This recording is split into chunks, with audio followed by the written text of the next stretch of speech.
What is up, everyone? Today we have a lovely little unboxing of something PowerPC related once again. There is a very special little something in this box, and if you stick around to the end of the video, I'm going to be explaining where I'll be using this guy and at the same time announcing a very exciting future PowerPC related project on IMNC. So this particular little box was sent in by a viewer of mine, Cory. Cory, thank you so much. This is a donation to the channel. Cory has been awesome to send this my way, and I am thrilled to check it out. I cannot wait. So let's dig in and have a little look. Okay, so at the top we have a letter from Cory, and it's going to explain a little bit to us about what's going on. So what I'll probably do for your convenience, folks, is scan this in and we'll pop it on the screen. Hey Tom, I hope that you enjoy this CPU. It's an absolute honour to donate this CPU to a good home. I do hope that this has given you the motivation to create some amazing PowerPC content. I'm excited to see what can be done to this lovely processor. Looking forward to what you can do with the beast. So, why did I donate this to you? So I'm going to read this story. I'm going to read this full letter, guys, and it's up on the screen now. If you want to pause, skip my reading and just read it for yourselves, that's absolutely fine. But for those of you who want to listen instead, I'm going to read it. Throughout my teenage years, you have always been an inspiration to me with computing technology and networking. Even through my darkest times in high school, going through depression, lack of motivation, etc. Your content has always given me a great boost in my hobby in computing, which has now led me into collecting Apple machines. Throughout my PowerPC purchases, I have owned a few machines. I then purchased a Quicksilver model with the intention of modifying and upgrading the system to a good capacity of power. I purchased a 1.5 GHz PowerPC CPU upgrade card from a seller who works with creating customized upgrade cards by adding modern Motorola processors, which run cooler and offer greater performance without requiring no changes to the hardware, except the graphite models, which I have included information below. The plan was to turn the Quicksilver into a platform for programming for my course I am studying at university. I purchased this card for quite a bit, but it was worth it. The Quicksilver ran flawlessly with the upgrade card. However, sadly the computer had a fault with the motherboard. There was quite a lot of I/O issues, which was a problem when I first bought the machine. The hard drive was full of bad sectors, and sadly to which I accidentally put it out of its misery by yanking the AGB port in half. I honestly never had this happen to me before. So then I was left with an upgrade card, which was kicking around doing nothing. So I thought I would pay back my appreciation of your amazing content by donating you this upgrade card and seeing what you could do to this amazing piece of CPU goodness. But I do hope that you do enjoy the processor, and I'm honestly glad to see that it's being sent to a fantastic new home. Best regards, Cory. Cory, first of all, thank you so much for sharing your story, and whenever I read stories like this, I honestly can't believe the impact that these kind of videos have had for you and other people. I've been doing this for such a long time now that I constantly forget that people may have been watching me for such a significant amount of time that these videos have become a routine and a part of their lives. So I do really appreciate that story. I love hearing these stories, guys. When I read your comments and stuff like that, it means the absolute world to me. So any help that I can provide through the videos is wonderful. And often the most help I provide isn't actually about the subject, it's just about making the videos in the first place. So I'm so pleased, and thank you very much for writing that up for us.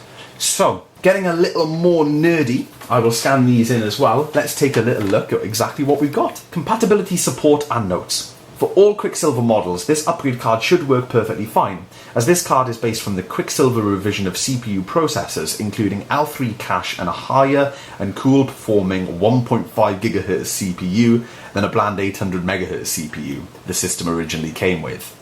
I never had any overheating issues keeping the stock fan and heatsink in.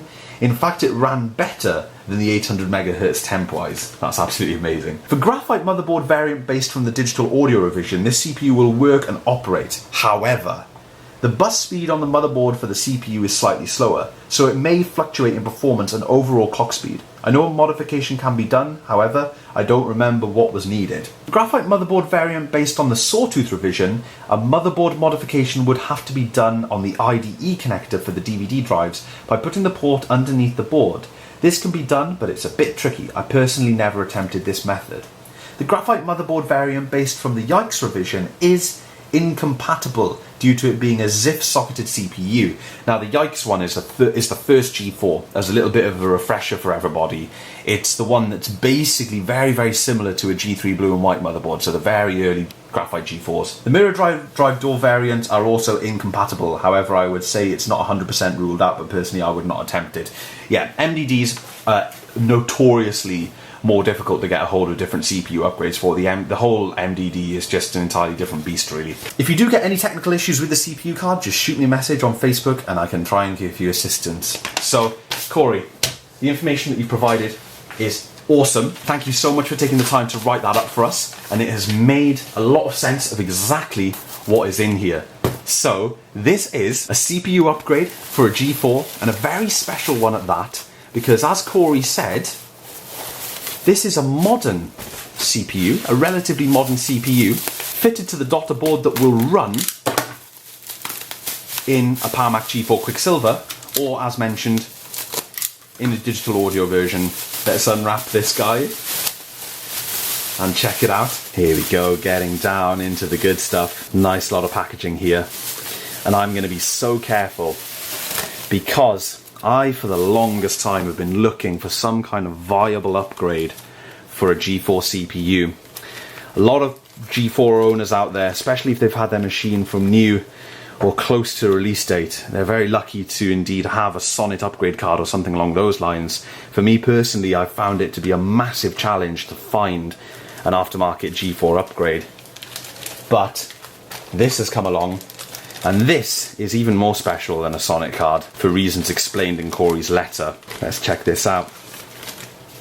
Here we go. Look at that. So just trying to get you guys a nice close-up of this guy. Now this is what looks like to the naked eye a stock processor card straight out of a G4 Quicksilver, and it even says on the label down the bottom 800 megahertz. So this is from an 800 megahertz Quicksilver, single CPU Quicksilver obviously, as you can see.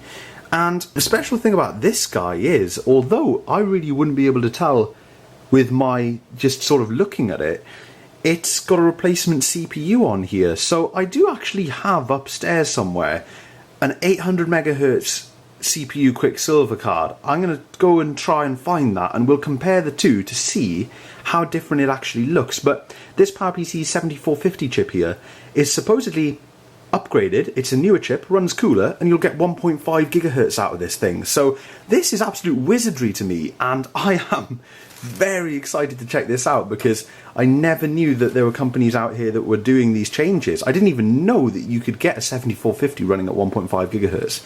So let me go and grab that other card. We're going to compare them side by side, and this is magnificent. When Cory told me that it had been replaced, the CPU on the daughter card had been replaced, I was kind of thinking it would look, you know, really replaced, but man, it does not. It looks stock. It looks factory. So let's go and grab that card and see. So it's cool that I still had this floating around for this comparison. This is a damaged CPU, 800 megahertz CPU from a Quicksilver, and you can see the difference in the CPUs.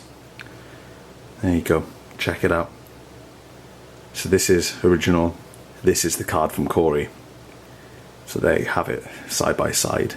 Now, I am probably the most fascinated I have been in a long time for checking out something PowerPC related. I currently don't have a machine that I can plop this guy into. It feels crazy. At some points, you know, I had 2, 3, even 4 Quicksilvers knocking about, but unfortunately no Quicksilvers around here at the moment for me to try this in. So I'm going to come out and say it, guys, and I'm just going to announce this right away.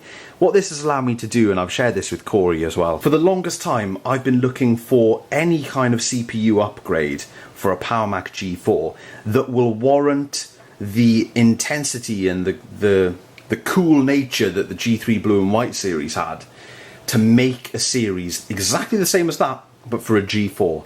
So, in other words, I've been desperate to make the world's fastest G4, you know, using that term as a little bit of fun there. So this has been what has now allowed me to start planning for a G4 upgrade. Now we're going to make it even more exciting. I'm going to aim to use a late revision graphite Power Mac G4, because one thing we've never checked out on the channel is an original design Power Mac G4, whether it's a Sawtooth or a Yikes or a digital audio, whatever the model, I haven't checked it out.